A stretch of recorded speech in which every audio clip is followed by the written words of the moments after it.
આજે આપણે શીખીશું પૂર્ણાંક સંખ્યાઓના સરવાળા અને બાદબાકી।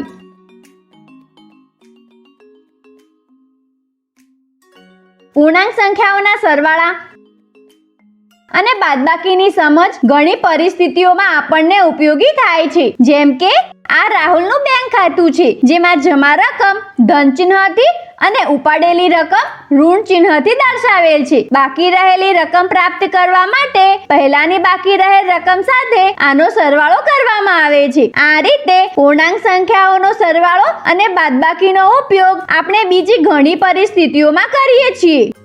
જેમ કે કુલ નફો જાણવા માટે, તાપમાનમાં વધારો અને ઘટાડો જાણવા માટે વગેરે। તો આવો શીખીએ પૂર્ણાંક સંખ્યાઓના સરવાળા કઈ રીતે કરીએ છીએ। માની લો કે કોઈ સ્થળનું તાપમાન ધન 5 ડિગ્રી સેલ્સિયસ છે અને તે ધન 3 ડિગ્રી સેલ્સિયસ વધે છે, તો નવું તાપમાન શું હશે? એ ધન 5 વત્તા ધન 3 થી જાણી શકાય છે। જો પૂર્ણાંક સંખ્યાના ચિહ્ન સરખા હોય તો તેને ચિહ્ન વગર ઉમેરી શકાય છે અને પરિણામની સાથે ઉમેરવામાં આવેલું પૂર્ણાંકનું ચિહ્ન મૂકવામાં આવે છે। જેમાં બે ધન પૂર્ણાંકોનો સરવાળો કરતી વખતે તેમને ચિહ્ન વગર ઉમેરીએ છીએ અને પરિણામ 8 ને ધન ચિહ્નની સાથે એટલે કે ધન 8 ના સ્વરૂપમાં દર્શાવીએ છીએ। આ જ રીતે જો તાપમાન ઋણ 5 ડિગ્રી સેલ્સિયસ છે અને તાપમાનમાં ઋણ 3 ડિગ્રી સેલ્સિયસનો ફેરફાર થાય તો નવું તાપમાન શું હશે? આ ઋણ 5 વત્તા ઋણ 3 થી જાણી શકાય છે।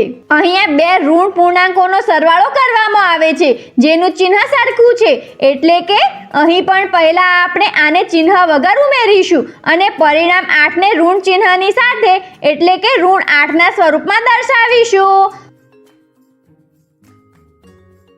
હવે માની લો કે તાપમાન ધન 5 ડિગ્રી સેલ્સિયસ છે અને તાપમાનમાં ઋણ 3 ડિગ્રી સેલ્સિયસનો ફેરફાર થાય છે, તો નવું તાપમાન શું થશે?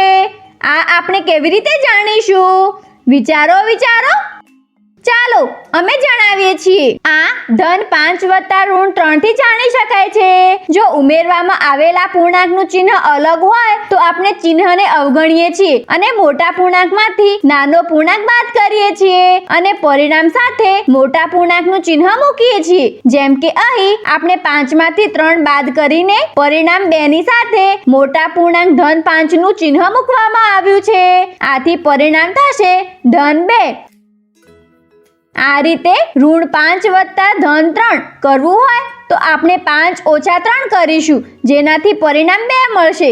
પછી આપણે તેની સાથે મોટા પૂર્ણાંકનું ઋણ 5 નું ઋણ ચિહ્ન મૂકીશું જેથી પરિણામ મળશે ઋણ 2। પૂર્ણાંક સંખ્યાઓના સરવાળા સંખ્યા રેખા પર પણ કરી શકાય છે। આવો તેને સમજીએ।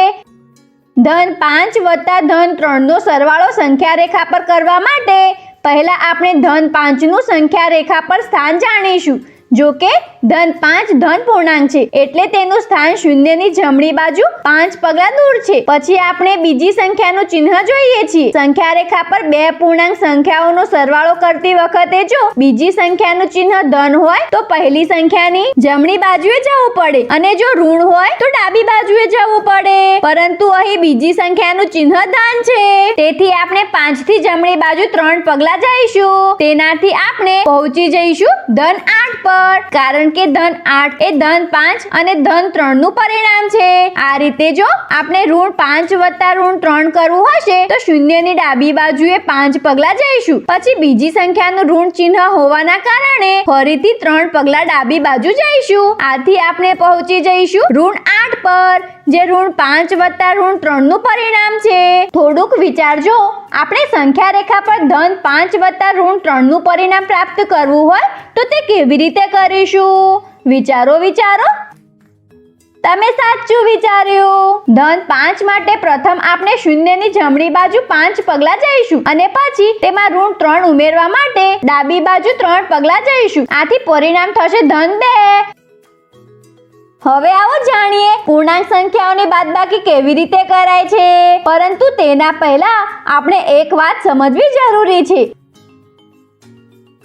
જો બે સંખ્યાઓનો સરવાળો શૂન્ય આવે તો તે બે સંખ્યા એકબીજાની વિરોધી સંખ્યા હોય છે। જેમ કે ધન 5 અને ઋણ 5, ઋણ 3 અને ધન 3। ઋણ 9 અને ધન 9 વગેરે સંખ્યાઓની આ જોડ જોઈને તમને શું જાણવા મળે છે?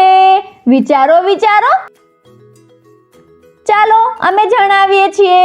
કોઈ સંખ્યાની વિરોધી સંખ્યાનું વિરોધી ચિહ્ન મૂકીને મેળવી શકાય છે. આ સમજથી ચાલો આપણે પૂર્ણાંક સંખ્યાઓની બાદબાકી કરીએ. માની લો કે તાપમાન ધન 5 ડિગ્રી સેલ્સિયસ થી ઘટીને ઋણ 3 ડિગ્રી સેલ્સિયસ પર પહોંચી જાય છે. જો આપણે તાપમાનમાં ફેરફાર થાય છે તે જાણવું છે તો તે કેવી રીતે જાણીશું? તેના માટે આપણે છેલ્લું તાપમાન એટલે કે ઋણ 3 ડિગ્રી સેલ્સિયસ થી શરૂ થતું તાપમાન ધન 5 ડિગ્રી સેલ્સિયસ ને બાદ કરવું પડશે. જ્યારે આપણે એક પૂર્ણાંક સંખ્યામાંથી બીજી પૂર્ણાંક સંખ્યા બાદ કરવાની હોય ત્યારે આપણે બાદ કરવા વાળી પૂર્ણાંક સંખ્યાનો વિરોધી પૂર્ણાંક બીજી પૂર્ણાંક સંખ્યામાં ઉમેરીએ છીએ. જેમ કે ઋણ 3 માંથી ધન 5 બાદ કરવા હશે ત્યારે આપણે ઋણ 3 ની સાથે ઋણ 5 વિરોધી પૂર્ણાંક ઉમેરીએ છીએ.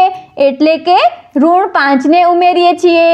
પૂર્ણાંક સંખ્યાઓનો સરવાળો કેવી રીતે કરાય છે એ આપણે પહેલા શીખી ગયા છીએ. અહીં ઋણ 3 વત્તા ઋણ 5 નો સરવાળો થશે ઋણ 8 એટલે ઋણ 3 ધન 5 બરાબર ઋણ 8.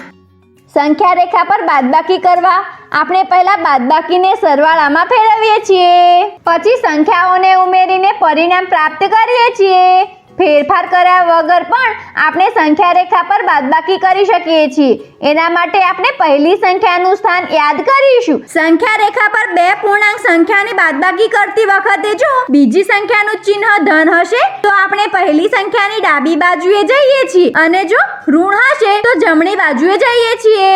જેમ કે ઋણ 3 ઓછા ધન 5 ની બાદબાકી કરવા પ્રથમ ઋણ 3 નું સ્થાન નક્કી કરીશું જે 0 થી ડાબી બાજુ 3 પગલા દૂર છે. અને પછી આપણે ધન પૂર્ણાંક ધન 5 ને બાદ કરવાના છે એટલે ઋણ 3 થી ડાબી બાજુ 5 પગલા જઈશું. આથી આપણે પહોંચી જઈશું ઋણ 8 પર જે ઋણ 3 ઓછા ધન 5 ની બાદબાકીનું પરિણામ છે.